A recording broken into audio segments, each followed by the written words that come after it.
evolve, engineered for survival. Now that's what I call a perfect episode. As entertaining and action-packed as last week's episode was, it was still a detour, and I was hoping for the narrative to head back to the main crisis. Well, the 6th episode, titled Danger.Exe, does so in style, and also introduces a memorable antagonist from the early 2000s comic books. One of the things that impressed me the most about X-Men 97 is the way the stories combine some of the finest moments in the comic book lore, and this episode is yet another example of that. Of course, there are a few subtle changes to fit the story, but that works just fine. And the end of the episode lays out perfectly as the season nears its end. Apocalypse is doing his thing, and something that we always expected was on the cards finally happens. Nah, enough with the teasers, because in this video, I'll explore every hidden detail, reference, and implication that set the X-Men on their path to their biggest crisis. There will be some major spoilers along the way, so you've been warned.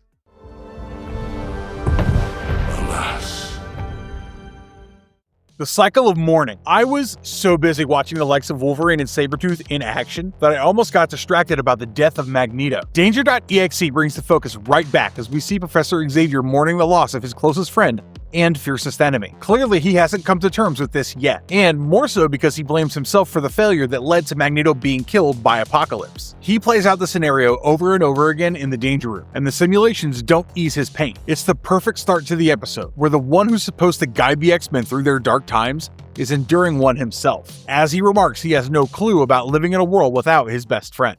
Polaris ditches X-Factor. Now, this was always on the cards. It's finally homecoming for Polaris, as she's forced to quit X-Factor after her impulsive actions during one of the missions. It all starts as she's overseeing a shipment of fire and vibranium weapons that are headed for Reverend Stryker. However, when the terrorist and anti-mutant organization, the Purifiers, attack, Polaris hits back with great fury. Obviously, they're no match for her powers, but what hurts the operation is the scale of her attack, even as she's ordered to stand down. Later, Dr. Cooper does not mince words when she compares Polaris with her father Magneto, and she's removed from the X-Factor team with immediate effect for insubordination. I love how Polaris isn't even apologetic about her actions because she did nothing wrong, as she returns to the mansion and Xavier's school for gifted youngsters. The school is a safe place. This is a core comic book philosophy, and I really appreciate the showrunners bringing this to the fore. After all, X-Men has always been about the marginalized in the society, and somehow, the social message often gets buried under all the action and the drama. In this case, the X-Men may have been disbanded by the government, but the X-Mansion continues to serve as a sanctuary for the mutant kids who are a burden for society. This is a safe space where they can master their mutant abilities, learn about ethics and morality, and emerge as better individuals who can carry forward the message of mutant-human coexistence. There are so many young mutants that you can spot here as Professor Xavier talks about the fundamentals of the school. Storm is the headmistress. I mean, there couldn't be anyone better for the job than one of the most powerful mutants ever, and Professor Xavier assigns her the task of being the headmistress, who's in charge of all these kids. Many of these young mutants have a rebellious side, and many don't know how to control their powers yet, and they'll learn it all, guided by Storm as they find shelter in what's probably the safest place for mutants. Or did I speak too soon? Because one of the primary threats in this episode emerges right from the Danger Room that's supposed to make these young mutants better. A fun Mr. Fantastic cameo. I would have missed this one if I didn't look too closely because it all happens in the background. You could see Mr. Fantastic playing with the kids, and it's a fun moment where his long elastic arms serve as jump ropes for the kids who are having the time of their lives. Polaris is back where she belongs. It's a special moment as Polaris is back to the X-Mansion, and she's quite happy to be here among all the familiar faces. Even the X-Men are thrilled to have her back, and it's nice to see Beast so elated as he quotes fancy lines to celebrate. She greets the likes of Jean Grey and Cyclops, and finally she goes to meet Professor Xavier. Here we have the nice added touch, which reveals that she was effectively raised by Xavier while her father was away on his extremist missions. But Xavier offers her the calm that she needs. Polaris has always been impulsive, and she's often failed to control her extreme powers, and only someone like Xavier could properly be a guide for her.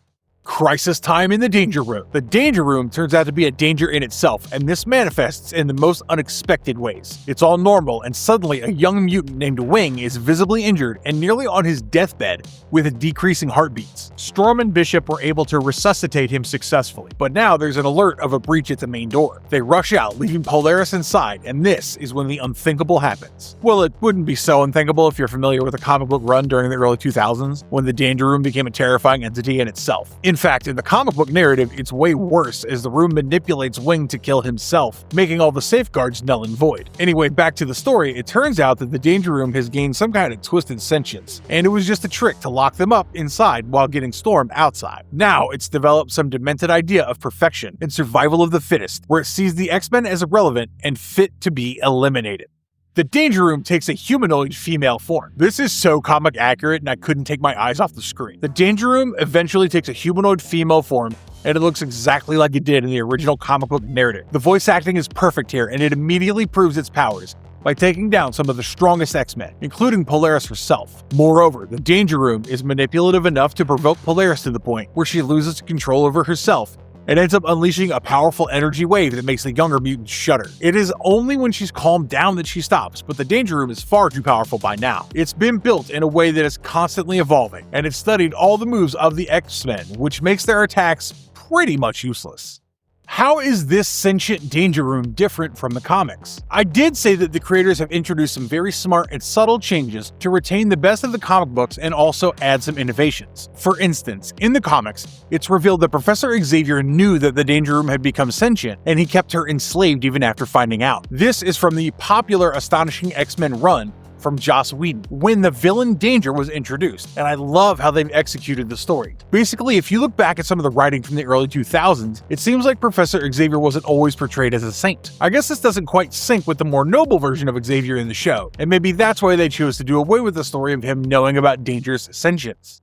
The Onslaught foreshadowing continues. This has turned out to be one of the most anticipated things this season, ever since we saw a glimmer of the dark side of Xavier after the death of Magneto. Onslaught can be introduced in the story, and I almost expect it to happen at this point. However, they're still holding out, even though the foreshadowing continues. It struck me when Xavier said that a part of Magneto lives within him. Also, he speaks to Polaris about how he had to infiltrate the troubled mind of Magneto, and this is what allowed him to understand his best friend better. I'm still sticking strongly to the theory that Onslaught will appear sooner or later, and I'm very curious to see how they add a spin to the Onslaught saga from the comics.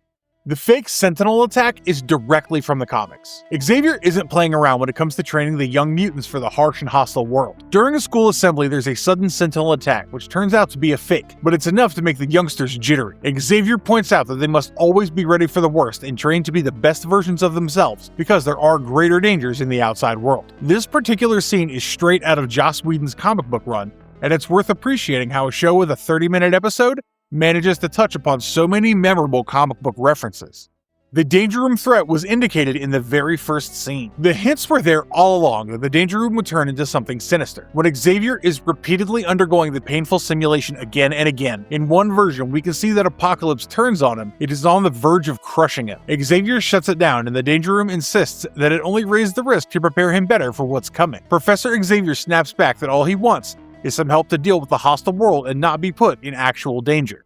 The X-Men split up actually helps the crisis. After achieving its humanoid female form, Danger doesn't find everyone in one place, and that's because of an earlier decision to split the team. Xavier, Jean Grey, Cyclops, and Beast head to Janosha, and Storm, Forge, Polaris, and Bishop are left at the X-Mansion. After dealing with the ones at the mansion, Danger steals their jet and heads straight for Janosha to settle scores with Professor Xavier. It's a crisis of the highest order because nobody really knows how to subdue this sentient robot that's turned on those it was supposed to train and protect. Professor Xavier busts a few moves but nearly dies. Once Danger's in Janosha, Beast detects her arrival, but it's too late to stop her. It's almost comical to see Cyclops and Jean try to stop Danger. Firstly, Cyclops goes from being unsure to being reassured by Jean as they launch into a combined attack, only for them to be thrown aside within seconds. Beast fares no better, and Professor Xavier is cornered. The old veteran bursts a few intelligent moves, but they're only enough to stall Danger. The only one who's capable of destroying Danger is Polaris, and she's on the way along with Bishop. They reach just in the nick of time before Danger is about to overwhelm the entire team in Janosha, including their leader.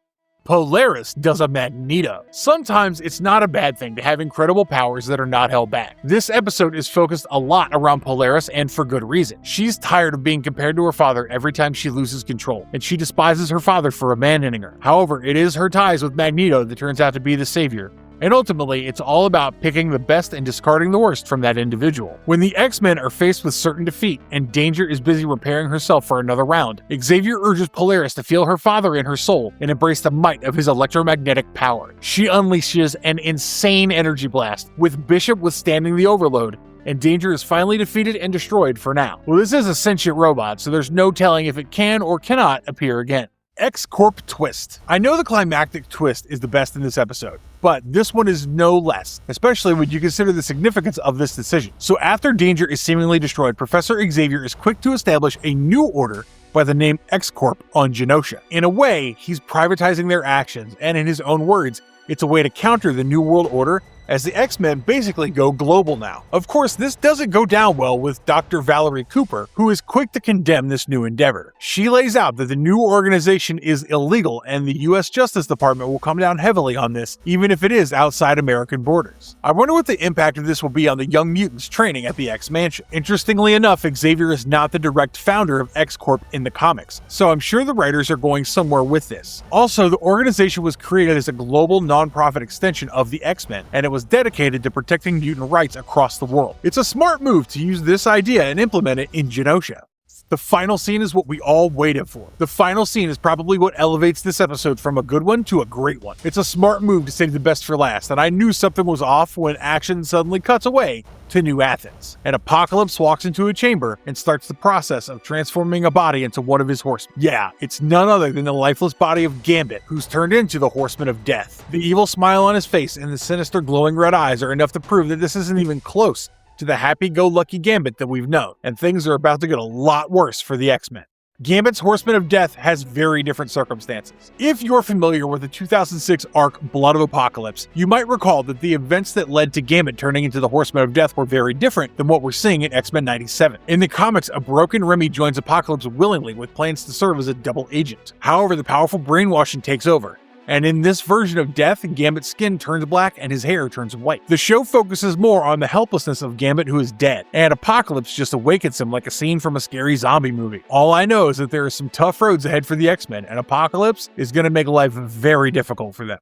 So Danger was right all along? I mean, maybe not the part about killing Professor Xavier and the X-Men, but Danger was an extremely advanced machine. Her predictions about an upcoming threat and a new world order were right all along, and Professor Xavier admits this to his team inside the XC Corp meeting room. He says that he can sense a new danger in the form of Apocalypse, and he's closer to affecting their lives than they know. The Gambit reveal simply seals the deal, and I love how the final episodes are set up so perfectly. This was such an eventful episode that 30 minutes passed like 5, and I have to endure an agonizing wait to find out how it all ends. I'm especially excited to see Gambit back in action as the Horseman of Death, and what that might mean for the X-Men. Let me know in the comments below what you think of this episode, and also share your predictions on how the season might end. If you liked the video, click like, subscribe to Marvelous Videos.